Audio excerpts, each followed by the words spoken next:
the next level. And the other thing that was interesting in the Spanish example was what it did for these communities. Some of them that were once sleepy towns, but now just by virtue of being on the high-speed rail line, they become high-profile destinations.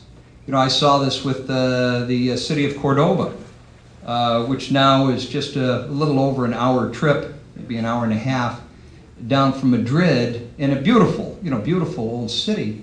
But now they regularly attract business and convention groups down to Cordoba that never would have thought of going down there before because it was too far removed from Madrid. But with the high-speed rail line heading down there, it's made Cordoba a destination. I know everybody here in the U.S. wants to know about our selection process, our plans, and who will be granted funds. And you're not going to get it from me. In fact, with the Midwest governors that I met with this morning, I had to tell them I can't comment on your plan. I can't tell you what to do to be successful. I can give you general guidance, the same general guidance I would give to any governor anywhere. And I'll be meeting with a group of governors from New England next week, and F.R.A. staff will be meeting with another group. I think, Mark, you're handling the meeting on Friday. And so we're giving the same level of general guidance to everybody. But the bottom line is projects will be selected on merit. And to be successful, they're going to have to help achieve the administration's strategic transportation goals of ensuring safe and efficient transportation choices, building a foundation for economic competitiveness, promoting energy efficiency and environmental quality, and supporting interconnected, livable communities.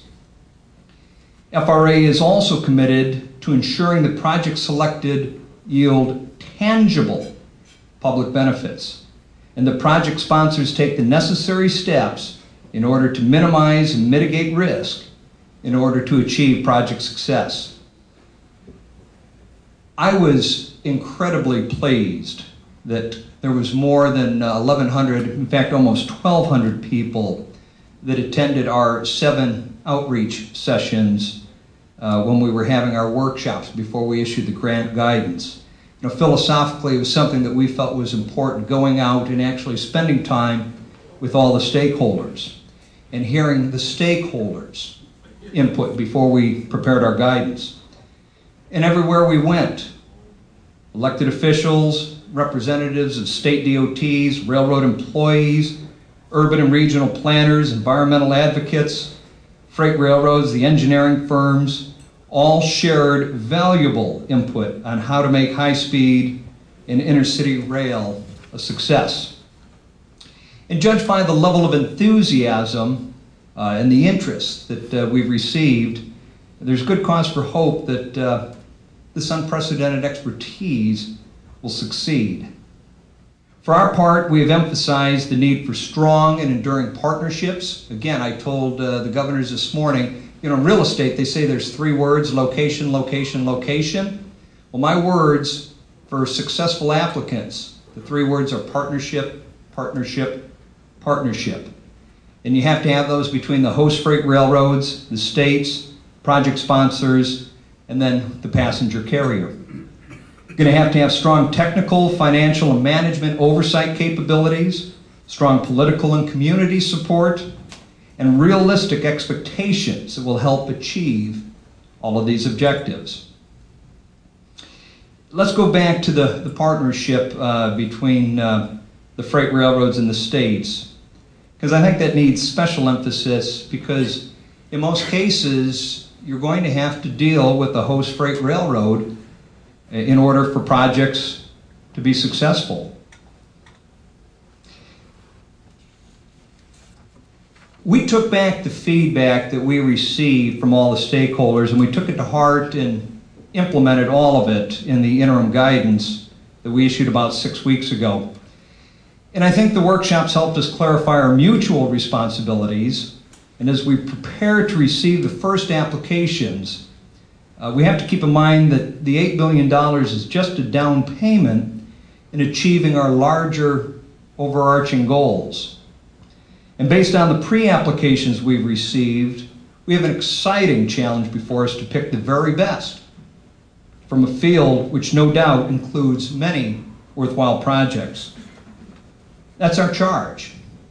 And in order to make this work and address our transportation challenges, we have to look beyond our geographic and political boundaries. Now, here in Chicagoland, we know how important freight mobility and congestion relief is. In particular, the CREATE project is going to have to be addressed. Again, you know, what good does it do to go 110 miles an hour between Alton, Illinois and Joliet if you can't get into Chicago? How are you going to come down from Michigan or from out east if you can't get through Porter, Indiana? These issues are going to have to be addressed for this to be successful. I think it's clear to anybody from Chicago, and probably to most of you in this room, that undertaking the 50-plus rail connection projects, the 25 grade separations that Compromise create, is essential to the nation's freight rail system.